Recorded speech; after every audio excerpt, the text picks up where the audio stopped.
पुरखुसूस हमारे प्रोग्राम में यहाँ पे तशरीफ लाए सरफराज भाई भी के बारे में ऑल इंडिया खिलाफत कमेटी मुंबई के वर्तमान निकलने वाला सर एक चीज और है सर, ये वक्फ बोर्ड हमारे लिए बहुत बड़ा मसला बना हुआ है सर।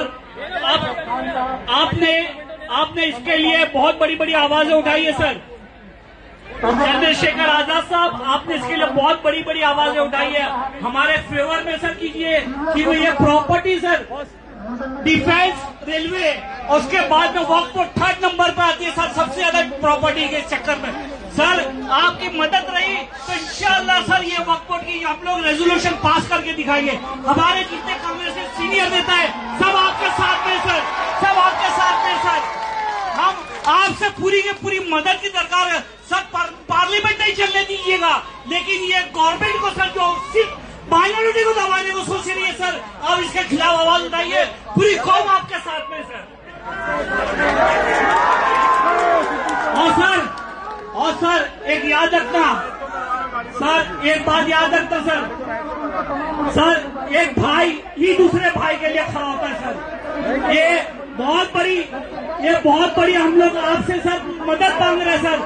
और हम लोग के लिए इतना बड़ा मसला है ना सर।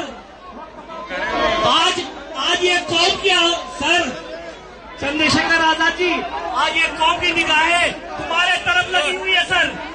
ये कौम की निगाहें आपकी तरफ लगी हुई है। आपसे पूरी विनती है कि आप इस वक्फ बोर्ड के कानून को पूरा एबॉलिश करके छोड़िएगा सर।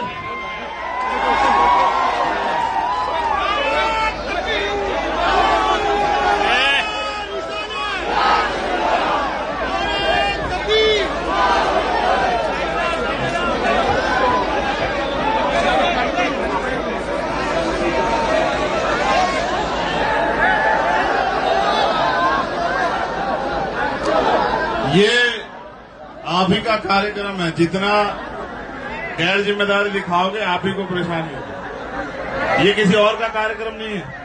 वो जो साथी उधर है उनसे कह रहा हूं, छोटे छोटे बच्चे भी हैं हमारे साथ में, हमारी बहनें माएँ सब यही है बीच में ही। थोड़ा धैर्य रखो, ये अचानक से कौन से लोग आए।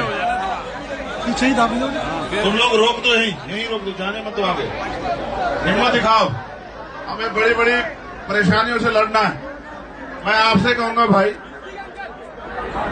मैंने एनआरसी पे जो लड़ाई लड़ी उसके लिए मुझे शुक्रिया अदा करके गैर मत कीजिए। पहली तो बात ये, मैंने इस देश का नागरिक होने के नाते, संविधान को प्रायोरिटी देने के नाते और इस देश के हर कमजोर की, जब मैं इस मैदान में उतरा ना तो मैं इस संकल्प लेके उतरा हूं कि जब भी किसी मजलूम पे कोई भी परेशानी पड़ेगी मैं घर नहीं बैठूंगा चैन से। मैंने लाठियां खाई, मैं भी वारिस भाई से कह रहा था, मैंने जेल काटी, मुझे इस बात का कोई अफसोस नहीं। मेरी जान भी चली जाएगी ना इस देश की मिट्टी के लिए, इस देश के मजलूमों के लिए, तो मैं खुद हंसते हंसते जान दे दूंगा। मेरी बात को आप याद रखना। मेरा नाम चंद्रशेखर आजाद है, मेरी बात को आप याद रखना। मैंने पहले ही दिन, आप पता करवा लेना, घुटने टिकवाए थे सरकार से। हमारे साथियों ने हमारा साथ नहीं दिया, वरना इसी बिल को बता दे कैसे जो है ये बिल गिरता।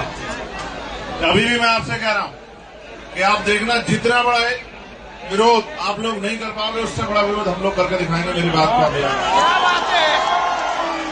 जब मुझे यहाँ से सरफराज भाई ने न्योता भेजा था, मैं तभी समझ गया था कि एक और जिम्मेदारी आन पड़ी है मेरे ऊपर। और आपको लगता है चंद्रशेखर जिम्मेदारी से भाग सकता है? वो गोली नहीं बनी जो अभी सीने को चीर दे, याद रखना मेरी बात। मैंने उस दिन भी कहा था, जब जामिया की बच्चों को घुस के मारा गया था पुलिस द्वारा, और मैं वहां था बाहर हेडक्वार्टर, मैंने उस दिन भी कहा था कि उन पे गोली तब चलेगी जब मैं नहीं रहूंगा। मैं फिर आज आपसे कह रहा हूं कि इतनी जबरदस्त विरोध होगा कि सरकार की आंखें खुल जाएंगी। मेरी बात को आप याद रखना। सड़कों पे आएंगे हम लोग पूरे जोर शोर से, अपने लोगों को बचाने के लिए, उनके हक अधिकार को बचाने के लिए, और इस गुंडागर्दी की सरकार से निजात पाने के लिए हम लोग लड़ेंगे।